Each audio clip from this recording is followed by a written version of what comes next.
India China അതിർത്തിയൊക്കെ നമുക്കൊന്ന് കാത്തു സൂക്ഷിക്കേണ്ടതിന്റെ ആവശ്യകത കൂടുതലാണ്.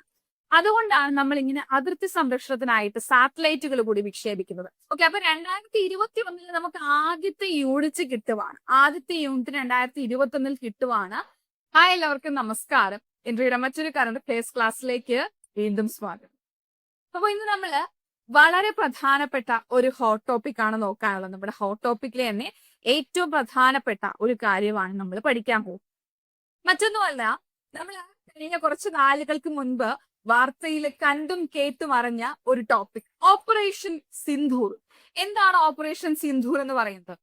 അതായത് ഇന്ത്യ പാക് സംഘർഷം അല്ലെ, ഏപ്രിൽ 22, 2025 ഏപ്രിൽ 22 മുതൽ, അതായത് പഹൽഗാം ഭീകരാക്രമണം തുടങ്ങി മെയ് 10 ഇന്ത്യ പാക് സംഘർഷത്തില് അവസാനം സീസ് ഫയർ ഡേറ്റ് അല്ലെങ്കിൽ ആ സീസ് ഫയർ ഉണ്ടാകുന്നത് വരെയുള്ള ആ ഒരു സമയത്തുള്ള നാൾവഴികൾ, അതിനകത്ത് നമുക്ക് കുറെ കാര്യങ്ങൾ പഠിക്കാനുണ്ട്.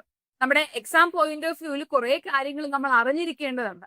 അപ്പൊ അങ്ങനെയുള്ള ചില കാര്യങ്ങളാണ്, ഏതൊക്കെ ഭാഗത്തുനിന്ന് ചോദ്യം വരാം, അങ്ങനെ ചോദ്യം വന്നാൽ എങ്ങനെ എഴുതണം, അല്ലെങ്കിൽ ഏതൊക്കെ കാര്യങ്ങൾ പഠിച്ചു വെക്കണം എന്നുള്ള കാര്യമാണ് നമ്മൾ ഈ ഒരു ഹോട്ട് ടോപ്പിക്കിൽ നോക്കാനായിട്ട് പോകുന്നത്. അപ്പോൾ ഉറപ്പായിട്ട് നിങ്ങൾ ഈ ഒരു ഭാഗം പഠിക്കണം.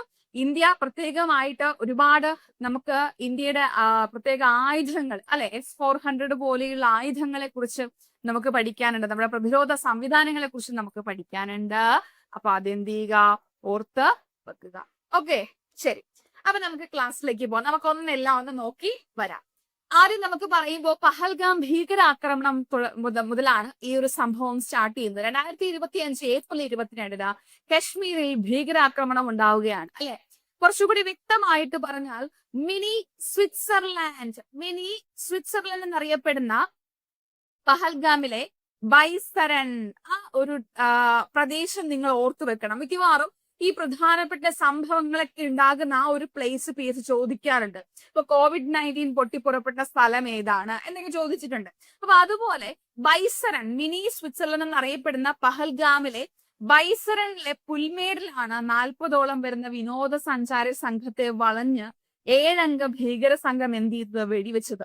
അതിൽ നമുക്കറിയാം നമ്മുടെ ഇന്ത്യക്കാരായിട്ടുള്ള വിനോദസഞ്ചാരികൾക്ക് ജീവൻ നഷ്ടമായി അല്ലെ. അപ്പോ അങ്ങനെയാണ് പഹൽഗാം ഭീകരാക്രമണത്തിലൂടെ ഇന്ത്യ പാക് സംഘർഷം എന്ത് ചെയ്യുന്നത്, സ്റ്റാർട്ട് ചെയ്യുന്നത്. സോ ഈ ഒരു ഭീകരാക്രമണ പശ്ചാത്തലത്തിൽ ഇന്ത്യ ചുമ്മാതിരിക്കുമോ? ഇല്ല. നിരായുധരായിട്ടുള്ള, ഒന്നും അറിയാത്ത, കോമൺ ആയിട്ടുള്ള അല്ലെങ്കിൽ വളരെ വളരെ നല്ല ഉദ്ദേശത്തോടു കൂടി വന്നിട്ടുള്ള വിനോദസഞ്ചാരികളെയാണ് പാക് ഭീകരർ എന്ത് ചെയ്തത്, വധിച്ചത്. സോ അതുകൊണ്ട് തന്നെ ഇന്ത്യ താൽക്കാലികമായിട്ട് ഒരു കരാർ എന്ത് ചെയ്തു, റദ്ദാക്കി. അത് ഇന്ന് വരെയും, അതായത് ഞാൻ ഈ ക്ലാസ് റെക്കോർഡ് ചെയ്യുന്ന സമയത്ത് വരെയും ആ കരാർ റദ്ദാക്കിയ നിലയിൽ തന്നെയാണ്. ഏത് കരാറാണെന്ന് ചോദിച്ചാൽ സിന്ധു നദീജല കരാറാണ്. പാകിസ്ഥാനുമായിട്ടുള്ള സിന്ധു നദീജല കരാറ് പഹൽഗാം ഭീകരാക്രമണ പശ്ചാത്തലത്തിൽ ഇന്ത്യ താൽക്കാലികമായി റദ്ദാക്കി. ഓക്കെ, അതായത് മുൻപ് പാകിസ്ഥാനുമായിട്ടുള്ള പല സംഘർഷങ്ങളും, ഇപ്പൊ നമ്മുടെ ഉറി ഭീകരാക്രമണത്തിന്റെ സമയത്തോ അല്ലെങ്കിൽ ബലാക്കോട്ട് ആക്രമണത്തിന്റെ പശ്ചാത്തലത്തിലോ അല്ലെങ്കിൽ ഈ പറയുന്ന നമ്മുടെ പാർലമെന്റ് അറ്റാക്ക്, ഓക്കെ, പാകിസ്ഥാൻ ഭീകരവാദികളുടെ ഭാഗത്തുനിന്നായ പാർലമെന്റ് അറ്റാക്കിലോ ഒന്നും നമ്മൾ ഇത്തരത്തിലൊരു തീരുമാനത്തിലേക്ക് അല്ലെങ്കിൽ ഇത്തരത്തിലൊരു കരാർ റദ്ദാക്കുന്നതിലേക്കോ ഫ്രീസ് ചെയ്യുന്നതിലേക്കോ നമ്മൾ എത്തിയിട്ടില്ലായിരുന്നു. എന്നാൽ പഹൽഗാം ഭീകരാക്രമണ പശ്ചാത്തലത്തിൽ എന്ത് ചെയ്തു, ഷിംല കരാർ അടക്കം എല്ലാ കരാറും എന്ത് ചെയ്തു, പാകിസ്ഥാനും മരവിപ്പിച്ചു.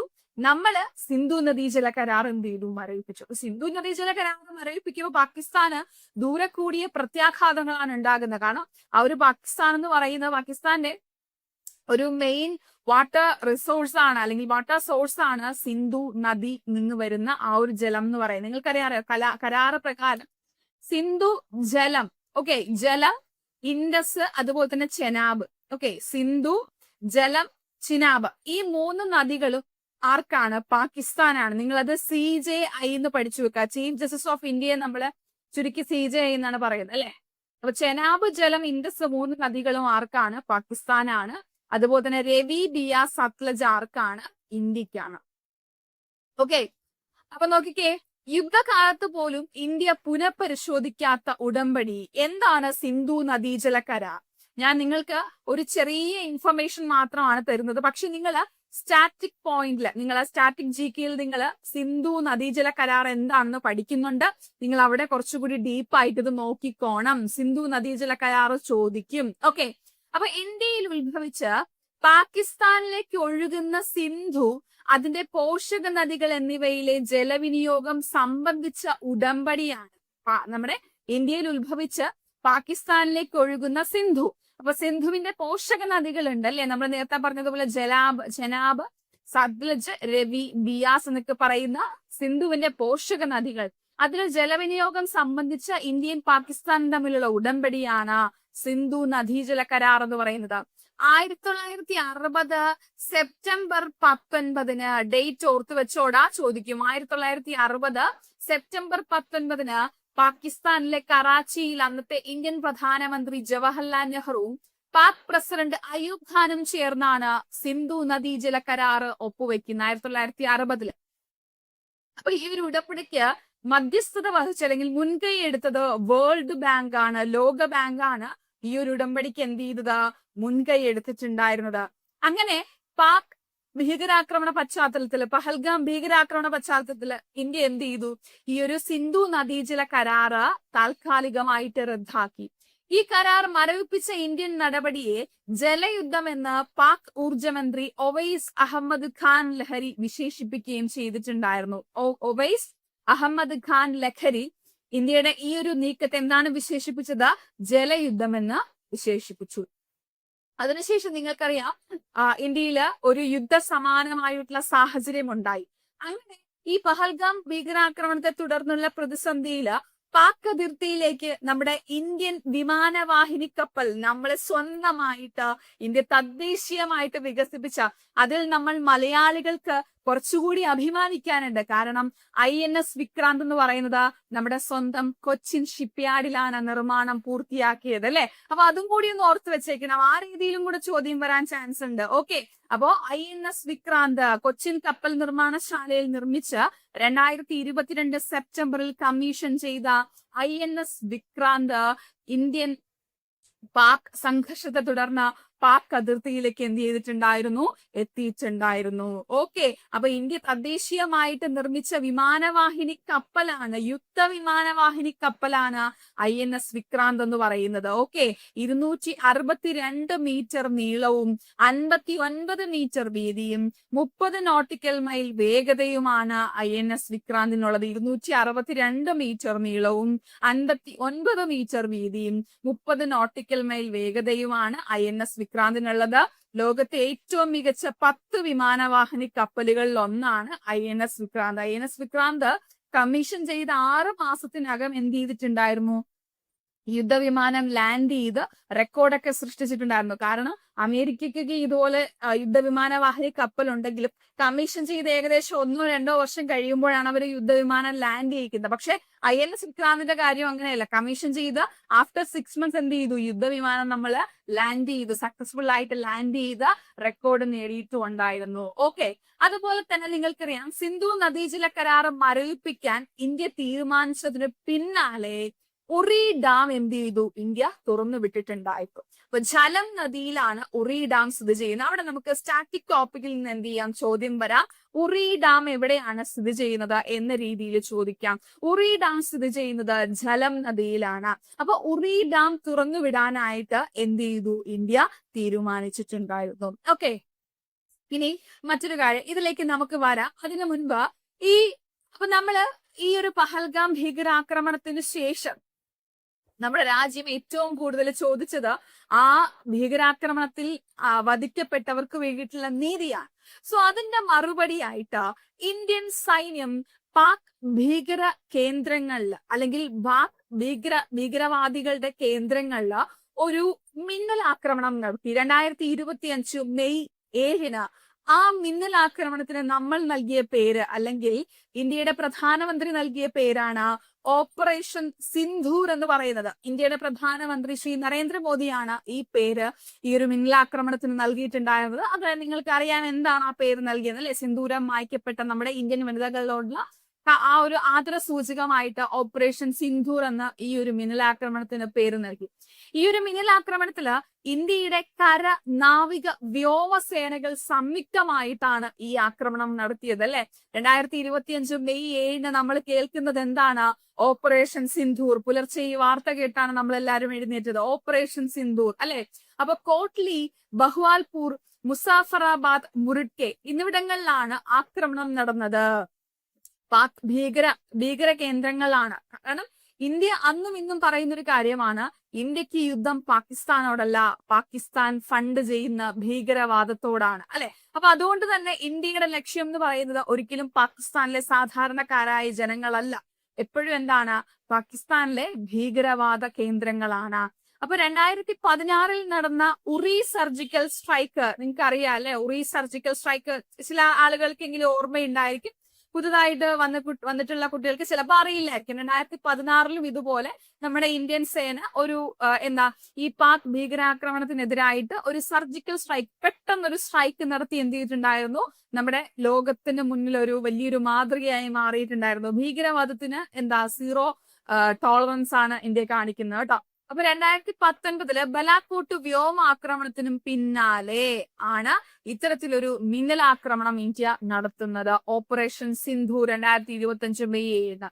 ആക്രമണത്തിനായിട്ട് ഇന്ത്യ ഉപയോഗിച്ചത് 250 മുതൽ 300 കിലോമീറ്റർ ദൂരപരിധിയുള്ള സ്കാൾപ് മിസൈലുകളാണ് ഉപയോഗിച്ചിട്ടുണ്ടായിരുന്നത്. എന്താണ് സ്കാൾപ് മിസൈലുകൾ എന്ന് നമ്മൾ ഇനി അങ്ങോട്ട് പോകുമ്പോൾ പഠിക്കും കേട്ടോ.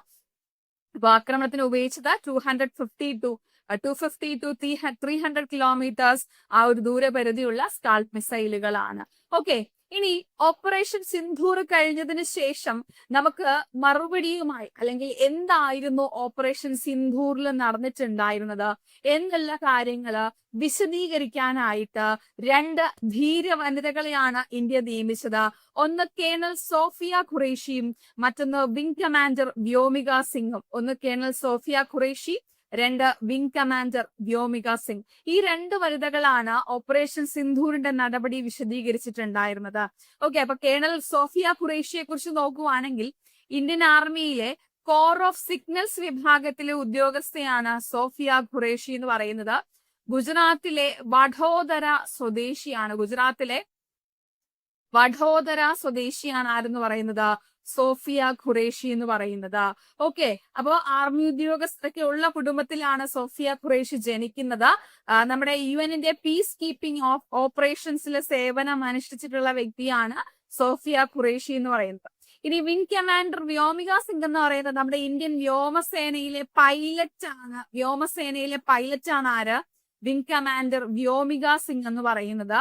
2004 നമ്മുടെ ഇന്ത്യൻ എയർഫോഴ്സ് കമ്മീഷൻഡ് ഉദ്യോഗസ്ഥയായിട്ട് സേവനം സ്റ്റാർട്ട് ചെയ്തിട്ടുണ്ടായിരുന്നു വിംഗ് കമാൻഡർ വ്യോമിക സിംഗ് എന്ന് പറയുന്നത്. ഹിമാചലിലെ മൗണ്ട് മണിരംഗ് കീഴടക്കിയ ഓൾ ട്രൈ സർവീസ് വനിതാ സംഘത്തിലെ അംഗമാണ് ആര്? നമ്മുടെ വിംഗ് കമാൻഡർ വ്യോമിക സിംഗ് എന്ന് പറയുന്നത്. വ്യോമസേനയുടെ ചീറ്റ അതുപോലെ തന്നെ ചേതക്, ഇങ്ങനെ 2 ഹെലികോപ്റ്ററുകൾ ഉണ്ട്. ഈ ഹെലികോപ്റ്ററുകള് 2500 മണിക്കൂറിലേറെ പറത്തിയിട്ടുള്ള പരിശീലനം, അല്ലെങ്കിൽ പറത്തിയിട്ടുള്ള ആ ഒരു എക്സ്പീരിയൻസ് ആർക്കുണ്ട്? നമ്മുടെ വിംഗ് കമാൻഡർ വ്യോമിക സിംഗിന് ഉണ്ട്. ഓക്കെ, 2019 വ്യോമസേനയില് പെർമനന്റ് കമ്മീഷനിങ് ആയിട്ട് ജോയിൻ ചെയ്തിട്ടുണ്ടായിരുന്നത്. ഹെലികോപ്റ്റർ ഓപ്പറേഷൻസിലാണ് വ്യോമിക സിംഗിന്റെ ആ ഒരു പ്രാഗൽഭ്യം ഉള്ളത് കേട്ടോ. നമ്മൾ നേരത്തെ അതാണ് പറഞ്ഞത്, ചീറ്റ, ചേതക് എന്ന് പറയുന്ന വ്യോമസേനയുടെ ആ 2 ഹെലികോപ്റ്ററുകൾ 2500 മണിക്കൂറിലേറെ പറത്തി പ്രാഗൽഭ്യം തെളിയിച്ചിട്ടുണ്ട്. അപ്പൊ കേണൽ സോഫിയെയും അതുപോലെ തന്നെ വിംഗ് കമാൻഡർ വ്യോമിക സിംഗിനെയും മറക്കണ്ട. അതിനുശേഷം 2025 മെയ് 7 ഇന്ത്യ ഓപ്പറേഷൻ സിന്ധൂർ നടത്തിയതിനു ശേഷം നമ്മളൊരു യുദ്ധം തന്നെയാണ് പ്രതീക്ഷിച്ചത്. കാരണം ഏതു സമയവും പാകിസ്ഥാന്റെ ഭാഗത്തുനിന്ന് യുദ്ധം ഉണ്ടാകാം എന്ന് പറഞ്ഞ് നമ്മുടെ രാജ്യത്ത് സിവിൽ ഡിഫൻസ് മോക്ക് ഡ്രിൽ നടത്തിയിട്ടുണ്ടായിരുന്നു. അതായത് ഒരു യുദ്ധം അതായത് വ്യോമാക്രമണം ഉണ്ടായിക്കഴിഞ്ഞാൽ, സാധാരണയായിട്ട് ഈ ആക്രമണം ഉണ്ടാകുമ്പോൾ പാകിസ്ഥാനിൽ നിന്ന് വ്യോമാക്രമണം അല്ലെങ്കിൽ മറ്റേതെങ്കിലും രാജ്യത്ത് നിന്ന് വ്യോമാക്രമണം ഉണ്ടായിക്കഴിയുമ്പോൾ എങ്ങനെയാണ് സിറ്റിസൺസ് പെരുമാറേണ്ടത്? നിങ്ങൾക്കെല്ലാം ഓർമ്മയുണ്ടായിരിക്കും, ഞാനത് കൂടുതൽ പറഞ്ഞു തരേണ്ട ആവശ്യമില്ല. നമ്മുടെ ലൈറ്റ് ഒക്കെ ഓഫ് ചെയ്തിട്ട് നമ്മുടെ ജനാലയൊക്കെ മൂടി എന്ത് ചെയ്യണം, നമ്മൾ ആ മോക്ക് ഡ്രില്ലിൽ പങ്കെടുത്തു. അതുപോലെ തന്നെ സൈറൻ മുഴങ്ങിയിട്ടുണ്ടായിരുന്നു അല്ലെ? സൈറൻ മുഴങ്ങിയ സമയത്താണ് നമ്മൾ വീട്ടിലെ ലൈറ്റ് ഒക്കെ ഓഫ് ചെയ്തിട്ട് മൊബൈൽ വെളിച്ചം പോലും കാണിക്കാൻ പാടില്ല. കാരണം ഈ വരുന്ന പാകിസ്ഥാൻ നടത്തുന്ന വ്യോമാക്രമണം നടത്തുമ്പോൾ മിസൈലുകളൊക്കെ ഇതുപോലെ ലൈറ്റ് ഡിറ്റക്ട് ചെയ്തിട്ടാണ് ആക്രമണം നടത്തുന്നത്. സോ അത് ഒഴിവാക്കാൻ വേണ്ടിയിട്ടാണ് ലൈറ്റ്സ് ഒക്കെ ഓഫ് ചെയ്യാനായിട്ട് പറഞ്ഞിട്ടുണ്ടായിരുന്നത്. അപ്പോ നിങ്ങൾക്കറിയാം, പിന്നീട് നമ്മുടെ ജമ്മു കാശ്മീരിലും പഞ്ചാബിലും ഒക്കെ ഇതുപോലെ ഇത്തരത്തിൽ എന്ത് നടന്നിട്ടുണ്ടായിരുന്നു, ഈ ഒരു സിവിൽ ഡിഫൻസ് മോക്ക് ഡ്രില്ലിന്റെ ഭാഗമായിട്ട് നടത്തിയതുപോലുള്ള സാഹചര്യം അവിടെ ഉണ്ടായിട്ടുണ്ടായിരുന്നു. അതായത് അവിടെ വ്യോമാക്രമണം, പിന്നീട് പാക് സംഘർഷം ഉണ്ടായപ്പോൾ ഈ ലൈറ്റ്സ് ഒക്കെ ഓഫ് ചെയ്തിട്ടാണ് ജനങ്ങൾ എന്ത് ചെയ്തത്, സേനയുടെ കൂടെ സഹകരിച്ചിട്ടുണ്ടായിരുന്നത്. അപ്പൊ 1971 ശേഷം ആദ്യമായിട്ട് രാജ്യവ്യാപകമായിട്ട് സിവിൽ ഡിഫൻസ് മോക്ക് ഡ്രിൽ നടന്നു. കേരളത്തിൽ 14 ജില്ലകളിലും എന്ത് ചെയ്തിട്ടുണ്ടായിരുന്നു, ഈ ഒരു മോക്ക് ഡ്രിൽ നടന്നു. ആക്രമണം ഉണ്ടായ സ്വയരക്ഷ ഉറപ്പാക്കാനാണ് ഈ പരിശീലനം എന്ത് ചെയ്യുന്നത്, നൽകുന്നത്. അതിനുശേഷം 2025 മെയ് 8 അപ്പൊ നമ്മള് നാൾ വഴികൾ നിങ്ങൾക്ക് ഓർമ്മ ഉണ്ടായിരിക്കും എന്ന് വിചാരിക്കുന്നു. 2025 ഏപ്രിൽ 22 പഹൽഗാം ഭീകരാക്രമണം, May 7 operation Sindoor, May 8 Pakistan ഇന്ത്യയുടെ 15 നഗരങ്ങളിൽ മിസൈൽ ആക്രമണം നടത്തി. പാകിസ്ഥാൻ ഇന്ത്യയുടെ 15 നഗരങ്ങളിൽ മിസൈൽ ആക്രമണം നടത്തി. ഈ ആക്രമണങ്ങളിൽ ഒന്നുപോലും നമ്മളെ ബാധിച്ചിട്ടില്ല. കാരണം ഈ ആക്രമണങ്ങളെ പ്രതിരോധിച്ച മിസൈൽ സംവിധാനമാണ് S-400 എന്ന് പറയുന്നത്. S-400. അപ്പോ നമ്മളെ ബാധിച്ചില്ല എന്ന് പറയുമ്പോൾ നിങ്ങൾ ചിലർക്കെങ്കിലും തോന്നും അതിർത്തിയിലുള്ള ആളുകളെ, സാധാരണക്കാരെ ബാധിച്ചിട്ടുണ്ടല്ലോ എന്ന്. അപ്പൊ ഞാൻ കോമൺ ആയിട്ട് പറഞ്ഞതാണ്. അഫ്കോഴ്സ് അതിർത്തിയിലുള്ള നമ്മുടെ സാധാരണക്കാരന് ചില ആളുകളുടെയെങ്കിലും ജീവൻ പൊലിഞ്ഞിട്ടുണ്ട്. നമ്മളത് വാർത്തയിൽ കണ്ടതാണ്. അവരെ വിസ്മരിച്ചുകൊണ്ടല്ല പറയുന്നത്. എങ്കിലും കോമൺ ആയിട്ട് പറയുവാണെങ്കിൽ ഒരുപാട് നാശനഷ്ടങ്ങളൊന്നും പാകിസ്ഥാൻ ഇന്ത്യക്ക് ഏൽപ്പിച്ചിട്ടില്ല എന്ന് തന്നെ നമുക്ക് പറയേണ്ടി വരും കേട്ടോ. അപ്പൊ പാകിസ്ഥാൻ ഇന്ത്യയുടെ ഈ 15 നഗരങ്ങളിൽ നടത്തിയ മിസൈൽ ആക്രമണങ്ങളെ പ്രതിരോധിച്ച മിസൈൽ സംവിധാനമാണ് S-400 അഥവാ സുദർശന ചക്ര എന്ന് പറയുന്നത്. നമ്മളതിനെ സുദർശന ചക്ര വ്യോമ പ്രതിരോധ മിസൈൽ സംവിധാനം എന്നാണ് വിളിക്കുന്നത്. റഷ്യയിൽ നിന്ന് ഇന്ത്യ വാങ്ങിയിട്ടുള്ള വ്യോമ പ്രതിരോധ സംവിധാനമാണ് S-400 എന്ന് പറയുന്നത്. ഇന്ത്യ ഇതിന് നൽകിയിട്ടുള്ള പേരാണ് എന്തെന്ന് പറയുന്നത്, സുദർശന ചക്ര എന്ന് പറയുന്നത്. ഓക്കെ, അപ്പോ പാക് പ്രകോപനത്തിന് നമ്മൾ ഹരോപ്പ് ഹാർബി ഡ്രോണുകൾ ഉപയോഗിച്ച് ഇന്ത്യയുടെ തക്കതായിട്ടുള്ള തിരിച്ചടി. അപ്പൊ നേരത്തെ നമ്മൾ പറഞ്ഞു, നമ്മൾ അങ്ങോട്ട് ആക്രമിക്കാനായിട്ട് നമ്മൾ പല നമ്മുടെ സ്കാൾപ് മിസൈലുകളൊക്കെ നമ്മൾ ഓപ്പറേഷൻ സിന്ധൂറിൽ ഉപയോഗിച്ചെങ്കിൽ പാകിസ്ഥാന്റെ ഭാഗത്തു നിന്നൊരു വ്യോമാക്രമണം ഉണ്ടായപ്പോ നമ്മള് S-400 ആണ് മെയിൻ ആയിട്ട് എന്ത് ചെയ്തത്, ആ മിസൈലുകളെയൊക്കെ തകർത്തത്. മാത്രമല്ല ഇന്ത്യയുടെ നാഗാസ്ത്ര പോലുള്ള ചാവേ ഡ്രോണ്, ഹരോപ്പ് ഹാർവി ഡ്രോണുകള് ഒക്കെ എന്ത് ചെയ്തിട്ടുണ്ടായിരുന്നു, നമ്മൾ ഉപയോഗിച്ചിട്ടുണ്ടായിരുന്നു. ഹാർവി ലാഹോറിലെ പാകിസ്ഥാന്റെ വ്യോമ പ്രതിരോധ സംവിധാനമായിട്ടുള്ള HQ-9 സംവിധാനം എന്ത് ചെയ്തു, തകർത്തിട്ടുണ്ടായിരുന്നു. ഹരോപ്പ് ഡ്രോണുകൾ പാകിസ്ഥാനിലെ പ്രധാന നഗരങ്ങളിലടക്കം നാശം വിതച്ചിട്ടുണ്ടായിരുന്നു. അപ്പൊ പാകിസ്ഥാന്റെ 2 JF-17, ഒരു F-16 എന്ന് പറയുന്ന വിമാനമൊക്കെ എന്ത് ചെയ്തിട്ടുണ്ടായിരുന്നു, നമ്മൾ വെടിവെച്ചിട്ടുണ്ടായിരുന്നു. അതായത് നമ്മുടെ നമുക്കെതിരായിട്ട് വ്യോമ പ്രതിരോധം അല്ലെങ്കിൽ വ്യോമാക്രമണം നടത്താനായിട്ട് കൊണ്ടുവന്ന 2 JF-17 അതുപോലെ തന്നെ ഒരു F-16 എന്ന് പറയുന്ന വിമാനങ്ങളൊക്കെ എന്ത് ചെയ്തു, നമ്മൾ വെടിവെച്ചിട്ടുണ്ടായിരുന്നു. അപ്പൊ നമ്മൾ നേരത്തെ പറഞ്ഞു സുദർശന ചക്ര അഥവാ S-400. അപ്പൊ നമ്മൾ ഇത്രയും കാര്യങ്ങൾ ഇന്ത്യക്ക് ഇത്രയും വ്യോമപ്രതിരോധം എടുത്ത അല്ലെങ്കിൽ വ്യോമപ്രതിരോധം നടത്തിയ ആ ഒരു മിസൈലിനെ കുറിച്ച് നമ്മൾ പഠിക്കാതെ പോയാൽ അത് വലിയൊരു നഷ്ടമായിരിക്കും. ഉറപ്പായിട്ട് ചോദിക്കാൻ ചാൻസ് ഉണ്ട്. അപ്പൊ S-400 കുറിച്ച് നമുക്ക് നോക്കാം. ഇന്ത്യ ഏത് രാജ്യത്ത് നിന്നാണ് S-400 വാങ്ങിച്ചത്? ഏറ്റവും ബേസ് ആയിട്ട് നമുക്ക് ചോദിക്കാവുന്ന ചോദ്യമാണ്, ഏത് രാജ്യത്തു നിന്നാണ് ഇന്ത്യ S-400 അഥവാ സുദർശന ചക്ര എന്ന് വിളിക്കുന്ന മിസൈൽ വാങ്ങിയെന്ന് ചോദിച്ചാൽ റഷ്യയിൽ നിന്നാണ്. 2018 പ്രധാനമന്ത്രി നരേന്ദ്രമോദിയും റഷ്യൻ പ്രധാനമന്ത്രി വ്ളാഡിമിർ പുടിനും ഒപ്പുവെച്ച 543 കോടി രൂപയുടെ കരാർ പ്രകാരമാണ് നമുക്ക് S-400 എന്ത് ചെയ്യുന്നത്, കൈമാറുന്നത്. 5 യൂണിറ്റ് ആണ് നമ്മൾ ഓർഡർ ചെയ്തത്. നമുക്ക് 3 യൂണിറ്റ് ആണ് ലഭിച്ചിട്ടുള്ളത് കേട്ടോ. 5 യൂണിറ്റിലാണ്. അപ്പൊ ഒരു യൂണിറ്റിനകത്ത് 112 മിസൈലുകളാണുള്ളത് ഒരു യൂണിറ്റില്. ഓക്കെ, അങ്ങനെ 5 യൂണിറ്റിലായിട്ട് എത്ര മിസൈലുകൾ ഉണ്ടെന്ന് നിങ്ങൾ കാൽക്കുലേറ്റ് ചെയ്ത് നോക്കുക. ഓക്കെ, അപ്പൊ 2021 നമുക്ക് ആദ്യത്തെ യൂണിറ്റ് കിട്ടുവാണ്. ആദ്യത്തെ യൂണിറ്റ് 2021 കിട്ടുവാണ്. അത് നമ്മൾ പഞ്ചാബിലാണ് വിന്യസിച്ചത്. 2021 S-400 ആദ്യത്തെ യൂണിറ്റ് നമുക്ക് കിട്ടുമ്പോൾ നമ്മളത് വിന്യസിക്കുന്ന എവിടെയാണ്? പഞ്ചാബിലാണ്. റഷ്യയുടെ അൽമ സെൻട്രൽ ഡിസൈൻ ബ്യൂറോയാണ് ഇത് എന്ത് ചെയ്തത്? രൂപകൽപ്പന ചെയ്തിട്ടുണ്ടായിരുന്നത്. S-400 രൂപകൽപ്പന ചെയ്തത് 400 കിലോമീറ്റർ അകലെയുള്ള ഒന്നിലധികം ലക്ഷ്യങ്ങളെ ഒരേ സമയം തകർക്കാനായിട്ട് S-400 സാധിക്കുമ്പോൾ S-400 ദൂരപരിധി 400 കിലോമീറ്റർ. ആ 400 എന്താണെന്ന് നിങ്ങൾക്ക് മനസ്സിലായി കാണും അല്ലെ? അപ്പോ 4 തരം മിസൈലുകളാണ്. നിങ്ങൾക്ക് ഈ ഫോട്ടോ കാണിച്ചിരിക്കുന്നതുണ്ടോ? ഇങ്ങനെ 4 തരം മിസൈലുകളാണ് ഒരു യൂണിറ്റിനകത്തുള്ളത്. 4 ടൈപ്പ്, അങ്ങനെ 112 അപ്പൊ 4 തരം മിസൈലുകളില് ആദ്യത്തെ തരം എന്ന് പറയുന്നത് നമ്മൾ പറഞ്ഞത് 40N6 എന്ന് പറയുന്ന തരമാണ്. 40N6 ഇതെന്ന് പറയുന്നത് വെരി ലോങ് റേഞ്ച് എന്ന് നമുക്ക് പറയാനായിട്ട് സാധിക്കും. ലോങ് റേഞ്ച് മാത്രമല്ല, വെരി ലോങ് റേഞ്ച് ആണ്. അതായത് അപ് ടു 400 കിലോമീറ്റേഴ്സ് ആണ് ഇതിന്റെ ദൂരപരിധി എന്ന് പറഞ്ഞത്. Up to 400 kilometres.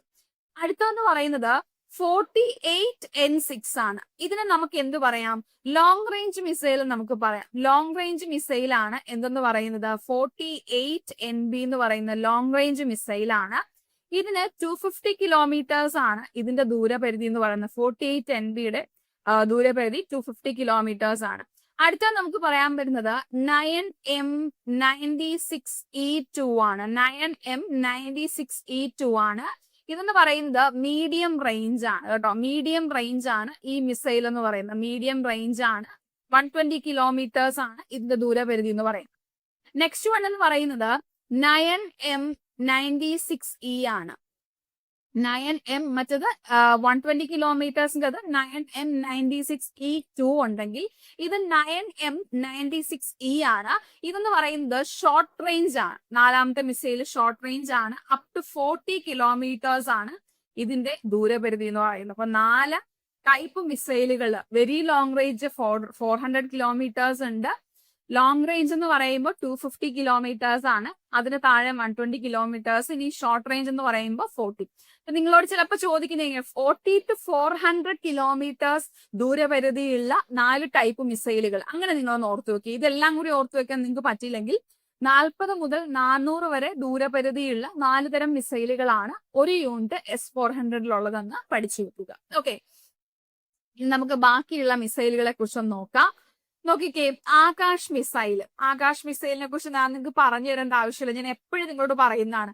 നമ്മുടെ ഇന്ത്യയുടെ integrated guided missile development programme വഴി നമ്മൾ വികസിപ്പിച്ചിട്ടുള്ളതാണ് ഈ ആകാശും പൃഥ്വിയും തൃശൂലും നാഗും ഒക്കെ അല്ലെ.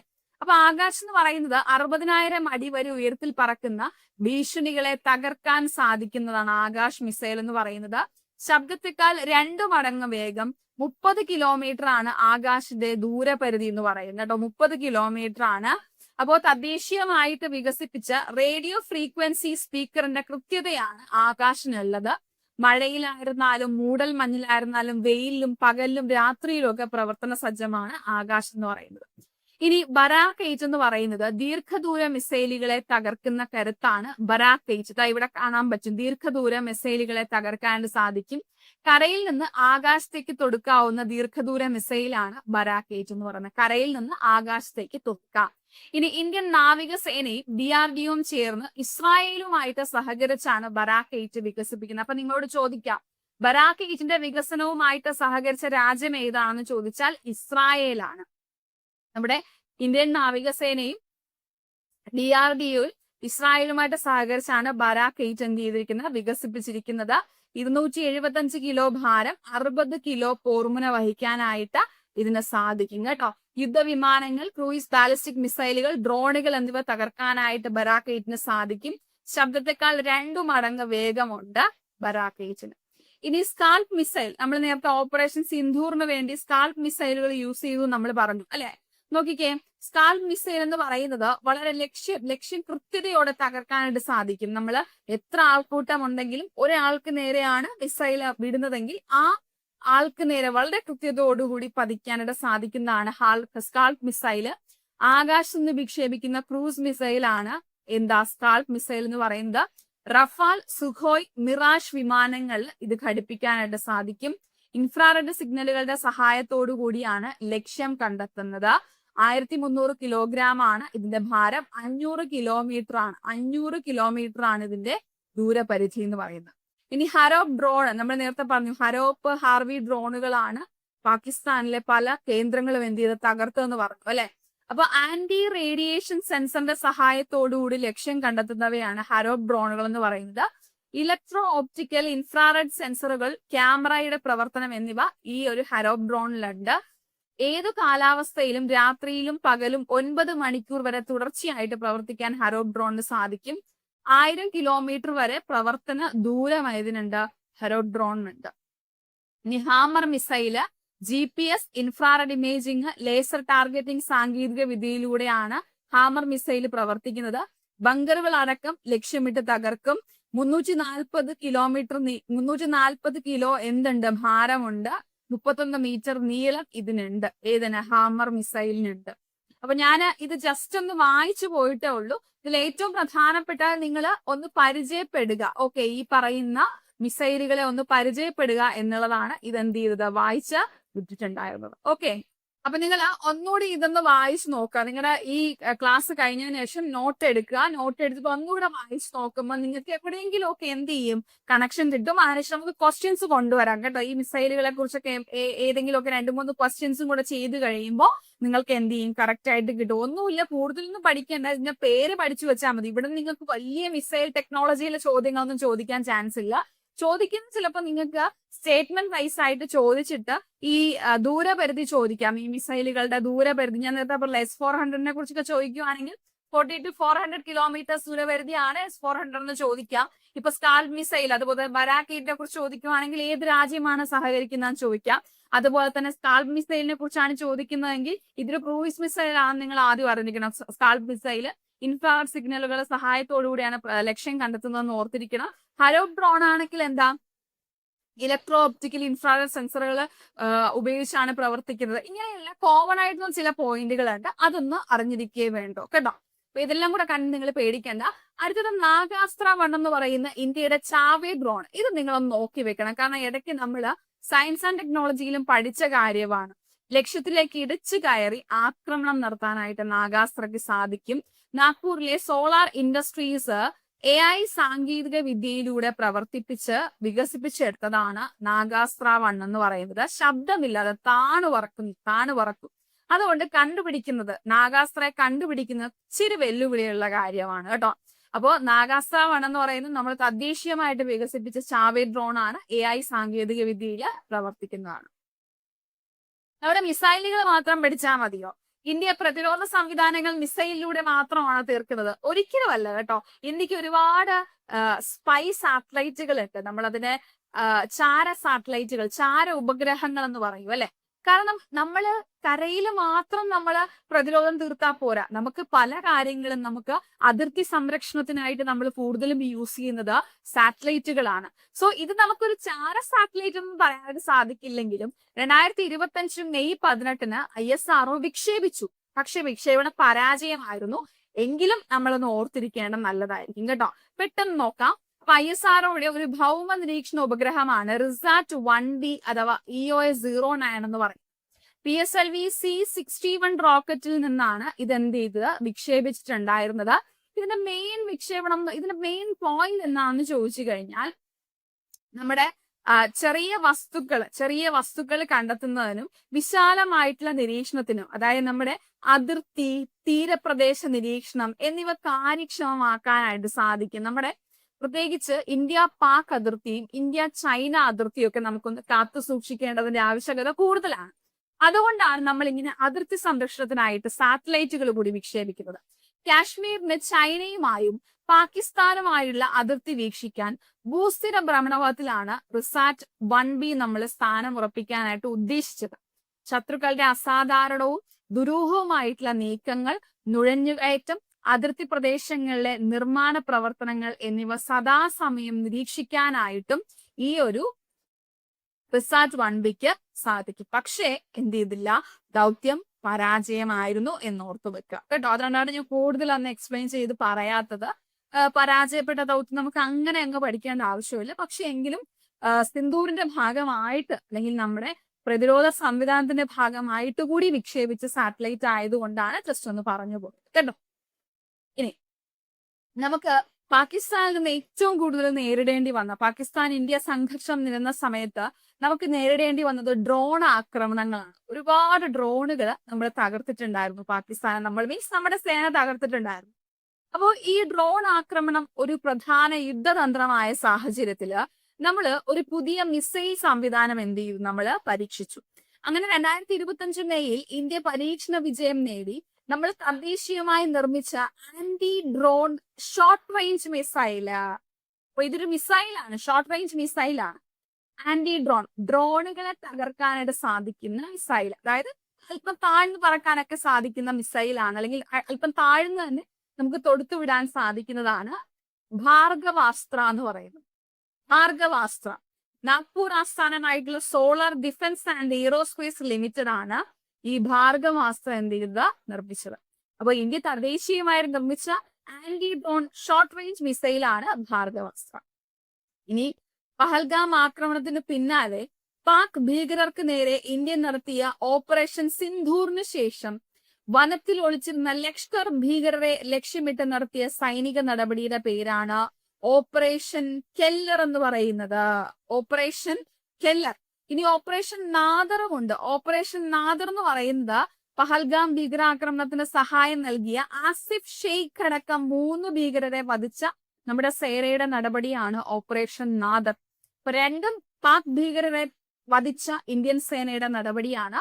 ഓപ്പറേഷൻ കെല്ലർ എന്ന് പറയുന്നത് വനത്തിൽ ഒളിച്ചിരുന്ന ലഷ്കർ ഭീകരരെ ലക്ഷ്യമിട്ടാണെങ്കിൽ ഓപ്പറേഷൻ നാദറിലൂടെയാണ് നമ്മൾ പഹൽഗാം ഭീകരാക്രമണത്തിന് സഹായം നൽകിയ ആസിഫ് ഷെയ്ഖ് അടക്കമുള്ള 3 ഭീകരരെ വധിച്ചത് ഓപ്പറേഷൻ നാദറിലൂടെയാണ്.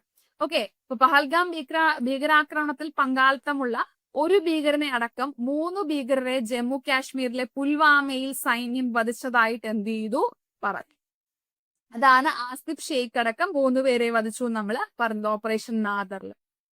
ഇനി നമുക്ക് പാകിസ്ഥാൻ ഇന്ത്യ സീസ് ഫയർ, അത് നമ്മൾ ഇനി നെക്സ്റ്റ് പഠിക്കുന്നുണ്ട്. പാകിസ്ഥാൻ ഇന്ത്യ സീസ് ഫയർ നിലവിൽ വന്നതിനെ കുറിച്ചൊക്കെ നമ്മൾ പഠിക്കുന്നുണ്ട്. ദാറ്റ് മീൻസ് വെടിനിർത്തൽ കരാർ. അപ്പോ ഈ വെടിനിർത്തൽ കരാർ എന്തുകൊണ്ട്, അതായത് പാകിസ്ഥാനാണ് ഇന്ത്യയോട് റിക്വസ്റ്റ് ചെയ്തത് ഒരു വെടിനിർത്തൽ കരാറിലേക്ക് എത്തണം എന്നുള്ള കാര്യമൊക്കെ നമ്മുടെ ന്യൂസിൽ നമ്മൾ കണ്ടതാണ്. അപ്പോ പാകിസ്ഥാനിൽ ആണവ ചോർച്ചയുണ്ടായെന്ന പ്രചാരണത്തിലൂടെ 2 ദിവസമായിട്ട് വാർത്തകളിൽ ഇടം നേടിയ പാകിസ്ഥാനിലെ കുന്നുകളാണ് കിരാന കുന്നുകൾ എന്ന് പറയുന്നത്. അപ്പോ ഈ പാക് ആണവ ബേസിനെ ഇന്ത്യ ആക്രമിച്ചിട്ടുണ്ടായിരുന്നു. അപ്പൊ ഇന്ത്യ ഈ കിരാന കുന്നുകൾ ആക്രമിച്ചപ്പോ അവിടെ ആണവ ചോർച്ചയുണ്ടായിരുന്നു. ഇത്തരത്തിലൊരു ഭയത്തെ തുടർന്നാണ് ഇന്ത്യയോട് പാകിസ്ഥാൻ റിക്വസ്റ്റ് ചെയ്തതെന്നൊക്കെയാണ് നമ്മൾ വാർത്തയിൽ കണ്ടത് കേട്ടോ. വാർത്തയിൽ കണ്ട കാര്യമാണ് ഞാൻ പറയുന്നത്. ഇതൊന്നും നമുക്ക് വലിയ അത്യാവശ്യമുള്ള കാര്യമല്ല. പക്ഷെ കിരാന കുന്നുകൾ നോക്കണം. അല്ല, എന്തുകൊണ്ടാണ് പാകിസ്ഥാൻ റിക്വസ്റ്റ് ചെയ്തതെന്നുള്ള കാര്യം നമുക്ക് നോക്കേണ്ട ആവശ്യമില്ല. അതൊക്കെ ഞാൻ നിങ്ങൾക്ക് ജസ്റ്റ് ഇതിന്റെ ഭാഗമായിട്ട് ഒരു കൺവേഷൻ കിട്ടാൻ വേണ്ടിയിട്ട് പറഞ്ഞു എന്നേ ഉള്ളൂ കേട്ടോ. അപ്പൊ എന്തായാലും വാർത്തയിൽ ഇടം നേടിയ കിരാന കുന്നുകൾ, പാകിസ്ഥാനിലെ കിരാന കുന്നുകളെ കുറിച്ച് ഓർത്തു വെക്കുക.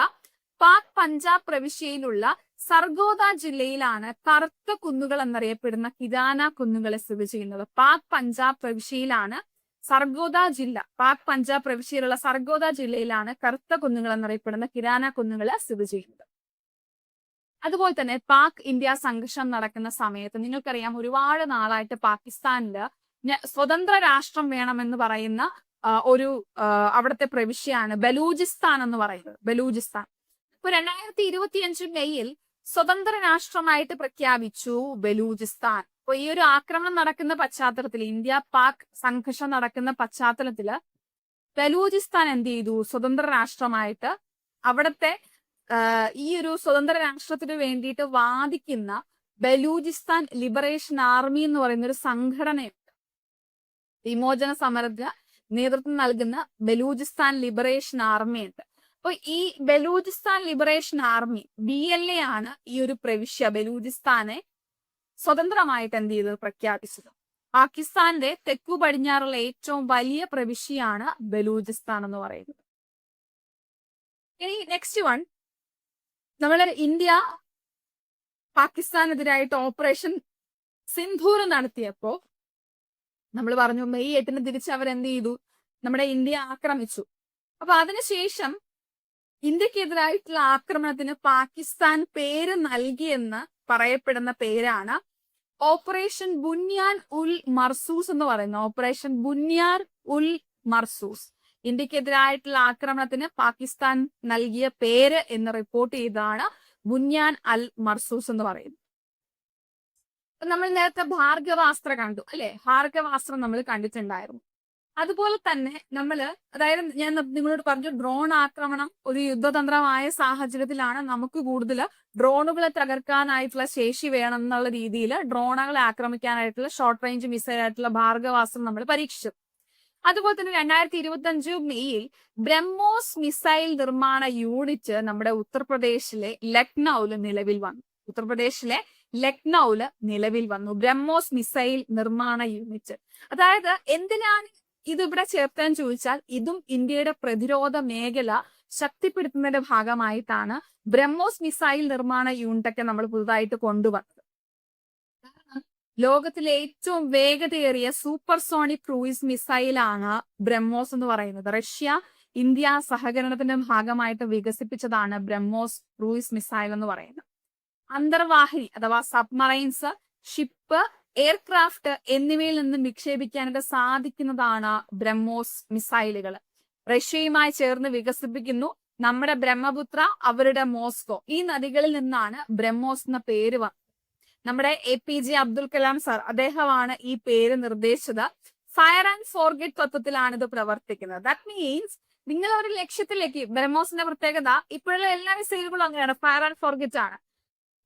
സാധാരണ ചില മിസൈലുകൾ നമ്മൾ വിക്ഷേപിച്ച ശേഷം കറക്റ്റ് ആയിട്ട് ഡയറക്ഷൻ പറഞ്ഞു കൊടുക്കേണ്ടി വരും, നമ്മൾ ഡയറക്റ്റ് ചെയ്യണം. പക്ഷെ ഇതിനൊന്നും അങ്ങനെ ആവശ്യമില്ല. ജസ്റ്റ് എവിടെയാണോ പതിക്കാനുള്ളത് അത് സെറ്റ് ചെയ്യുക, പിന്നെ എല്ലാം മിസൈൽ ചെയ്തോളും. അവിടെ ചെന്ന് പതിക്കുന്ന കാര്യം മിസൈൽ ഏറ്റു. കേട്ടോ, കുറച്ചുകൂടി ഫണ്ണി ആയിട്ട് പറയണം. അത്തരത്തിലുള്ള സൂപ്പർ കപ്പാസിറ്റി ഉള്ള മിസൈലുകളാണ് ഈ ഫയർ ആൻഡ് ഫോർഗെറ്റ് മിസൈലുകൾ എന്ന് പറയുന്നത്. ബ്രഹ്മോസ് മിസൈൽ ആ റേഞ്ചിലുള്ള ഒന്നാണ്. ഓക്കെ, ഇനി ഞാൻ നേരത്തെ പറയാതെ മാറ്റി വെച്ച ഒരു കാര്യം കൂടെ പറയാം. നമ്മുടെ ഗോൾഡൻ ബോയ് നീരജ് ചോപ്ര. അപ്പോ Neeraj Chopra classic javelin throw മത്സരം ഇന്ത്യയിലാണ് നടക്കാൻ ആയിട്ട് ഉദ്ദേശിച്ചിരുന്നത്. അപ്പൊ അത് മാറ്റിവെച്ചു. അപ്പൊ ഇന്ത്യയിൽ ആദ്യമായിട്ട് നടക്കുന്ന ഈ Neeraj Chopra classic javelin throw മത്സരത്തില് പാകിസ്ഥാന്റെ ജാവലിൻ ത്രോ താരം അർഷാദ് നദീം പങ്കെടുക്കേണ്ടതുണ്ടായിരുന്നു. നിങ്ങൾക്ക് അർഷാദ് നദീം ആരാണെന്ന് അറിയാം. നമ്മുടെ 2024 പാരീസ് ഒളിമ്പിക്സിലെ ജാവലിൻ ത്രോയിൽ സ്വർണ്ണ മെഡൽ ജേതാവാണ് പാകിസ്ഥാന്റെ അർഷാദ് നദീം. പക്ഷേ ഈ ഒരു ഇന്ത്യ പാക് സംഘർഷത്തില് Neeraj Chopra classic javelin throw മത്സരത്തിൽ നിന്ന് പാകിസ്ഥാൻ താരം അർഷാദ് നദീം എന്ത് ചെയ്തു, പിന്മാറി. ഓക്കെ, അപ്പോ ലോക അത്ലറ്റിക് ഫെഡറേഷൻ സംഘടിപ്പിക്കുന്ന Neeraj Chopra classic javelin throw മത്സരത്തിന്റെ ഫസ്റ്റ് എഡിഷൻ അത് നമ്മുടെ കർണാടകയിൽ വെച്ചായിരുന്നു നടക്കേണ്ടിയിരുന്നത്. ഓക്കെ, ശരി, നമ്മളെ ക്ലൈമാക്സിലേക്ക് പോവുകയാണ്. അങ്ങനെ ഈ സംഭവ ബഹുലമായിട്ടുള്ള എല്ലാ ഓപ്പറേഷൻസിനൊക്കെ ശേഷം ഇന്ത്യ പാകിസ്ഥാൻ വെടിനിർത്തൽ കരാർ പ്രഖ്യാപിച്ചു. കാരണം നമ്മള് ആ ഒരു മെയ് 7 മുതൽ 7, 8, 9 ആ 3 ദിവസം തുടരെ പാകിസ്ഥാൻ രാത്രിയും പകലും ഒക്കെ അതായത് ഇന്ത്യക്ക് നേരെ പല ഡ്രോൺ ആക്രമണങ്ങളും മിസൈൽ ആക്രമണങ്ങളും നടത്തുന്നുണ്ടായിരുന്നു. ഇന്ത്യ അതിനെല്ലാം ഉണ്ടായിട്ടുണ്ടായിരുന്നു. അപ്പോ ഈ ഒരു ഇന്ത്യ പാകിസ്ഥാൻ വെടിനിർത്തൽ കരാർ അറ്റ് ലാസ്റ്റ് 2025 മെയ് 10 എന്ത് ചെയ്തു, പ്രഖ്യാപിച്ചു. ആദ്യം പ്രഖ്യാപിച്ചത് US പ്രസിഡന്റ് ഡൊണാൾഡ് ട്രംപ് ആണ്, അദ്ദേഹത്തിന്റെ സോഷ്യൽ മീഡിയ പ്ലാറ്റ്ഫോമിലൂടെ. പക്ഷെ ഇന്ത്യ പറഞ്ഞിട്ടുണ്ടായിരുന്നു മൂന്നാമതൊരാളുടെ ഇടപെടൽ ഉണ്ടായിട്ടില്ല എന്ന് ഇന്ത്യ വ്യക്തമാക്കിയിട്ടുണ്ടായിരുന്നു. ഓക്കെ, മാത്രമല്ല പാകിസ്ഥാന്റെ ഈ മിസൈലുകൾ, ഞാൻ നേരത്തെ നിങ്ങളോട് പറഞ്ഞു ഒരുപാട് മിസൈൽ ആക്രമണം നമുക്കെതിരെ ഉണ്ടായപ്പോ ഈ മിസൈലുകളെല്ലാം തകർത്ത ഇന്ത്യയുടെ അയൺ ഡോം സംവിധാനം, ലൈക്ക് ഇസ്രായേലിന്റെ അയൺ ഡോം സംവിധാനത്തെ നിങ്ങളെ കുറിച്ച് കേട്ടിട്ടുണ്ട് അല്ലെ. അപ്പൊ ഇന്ത്യയുടെ ഈ അയൺ ഡോം സംവിധാനമാണ് ആകാശ് തീർ എന്ന് പറയുന്നത്. ആകാശ് തീർ ഓർത്തു വെക്കുക. പാകിസ്ഥാന്റെ മിസൈലുകളെ തകർത്ത ഇന്ത്യയുടെ അയൺ ഡോം സംവിധാനമാണ് ആകാശ് തീർ. ഇനി ഇന്ത്യ പാക് സംഘർഷ സമയത്തെ പാകിസ്ഥാൻ പ്രധാനമന്ത്രി ഷെഹബാസ് ഷെരീഫ് ആയിരുന്നു. പാക് സൈനിക മേധാവി അസിം മുനീർ ആയിരുന്നു. ഇവരെ രണ്ടുപേരെയും നോക്കി വെക്കണം. ഓക്കെ, നമ്മുടെ ഇന്ത്യൻ വിദേശകാര്യ സെക്രട്ടറി വിക്രം മിശ്രിയെ ഒന്ന് നോക്കി വെക്കണം. ഓക്കെ, വിക്രം മിശ്രി. അതുപോലെ തന്നെ വിദേശകാര്യ മന്ത്രി എസ് ജയശങ്കർ ആണെന്ന് നിങ്ങൾക്കറിയാം, അതുകൊണ്ടാണ് ഞാൻ എടുത്ത് പറയാത്തത്. ഇനി നമ്മുടെ സംയുക്ത സൈനിക മേധാവി അനിൽ ചൗഹാൻ ആയിരുന്നു എന്നുള്ള കാര്യം ഓർത്തു വെക്കണം. നമ്മുടെ ഇന്ത്യയുടെ ദേശീയ സുരക്ഷാ ഉപദേഷ്ടാവ് ആരായിരുന്നു? അജിത് ദോവൽ. അജിത് ദോവൽ ആണ് ഇന്ത്യയുടെ ദേശീയ സുരക്ഷാ ഉപദേഷ്ടാവ് എന്ന് പറയുന്നത്. സോ ഈ കാര്യങ്ങളൊക്കെ എന്ത് ചെയ്യുക, ഒന്ന് ഓർത്തു വെക്കുക കേട്ടോ. അങ്ങനെ വ്യക്തികളെയും കൂടി നമുക്കിവിടെ. സോ ഇത്രയുമാണ് നമ്മുടെ ഇന്ത്യ പാക് സംഘർഷവുമായിട്ട് ബന്ധപ്പെട്ട അല്ലെങ്കിൽ ഓപ്പറേഷൻ സിന്ധൂറുമായിട്ട് നമുക്ക് പഠിക്കാനുള്ള പ്രധാനപ്പെട്ട കാര്യങ്ങൾ. എന്തെങ്കിലുമൊക്കെ അപ്ഡേഷൻസ് ന്യൂസിൽ വരുവാണെങ്കിൽ ബാക്കിയുള്ള ഇനിയിപ്പോ ഒരുപാട് കമ്മിറ്റികളും അതുപോലെ തന്നെ ഇതുമായിട്ട് ബന്ധപ്പെട്ടുള്ള അന്വേഷണങ്ങളൊക്കെ വരും. അപ്പൊ അങ്ങനെ അന്വേഷണങ്ങൾ വരുന്ന സമയത്ത് കൂടുതൽ വാർത്തകൾ ഇങ്ങനെ അപ്ഡേറ്റ് ആയിക്കൊണ്ടിരിക്കും, അങ്ങനെയുള്ള കാര്യം. പക്ഷെ ഒരിക്കലും അതൊക്കെ വരുന്നതിന് മുൻപ് ഏറ്റവും ചൂടോടുകൂടി നിങ്ങൾക്ക് തരണം എന്നുള്ള ഒരു മനസ്സിലൊരു ആഗ്രഹം ഉള്ളത് കൊണ്ടാണ് പെട്ടെന്ന് തന്നെ നിങ്ങൾക്ക് ഇത് റെക്കോർഡ് ചെയ്ത് തന്നത്. നിങ്ങൾക്ക് അതുപോലും മാർക്ക് പോകണ്ട എന്നുള്ള രീതിയിൽ. അപ്പൊ ഇതിൽ അപ്ഡേഷൻ വരുവാണെങ്കിൽ നമുക്ക് കൂടുതൽ ക്വസ്റ്റ്യൻസിലൂടെ എന്ത് ചെയ്യുക, അത് ആഡ് ഓൺ ചെയ്ത് കൊണ്ടുപോകാനാണ്. ഓക്കെ, അപ്പൊ നിങ്ങൾക്ക് ക്ലാസ് വളരെ പ്രയോജനകരമായെന്ന് വിശ്വസിക്കുന്നു. ക്ലാസ്സിനെ കുറിച്ചുള്ള അഭിപ്രായം നിങ്ങൾ പറയണം. ഇതുപോലെ നമുക്ക് കൂടുതൽ ഹോട്ട് ടോപ്പിക്സ് എന്ത് ചെയ്യാൻ കൊണ്ടുവരാൻ നമുക്ക് പുതിയ ക്ലാസ്സിൽ കാണാം. Thank you.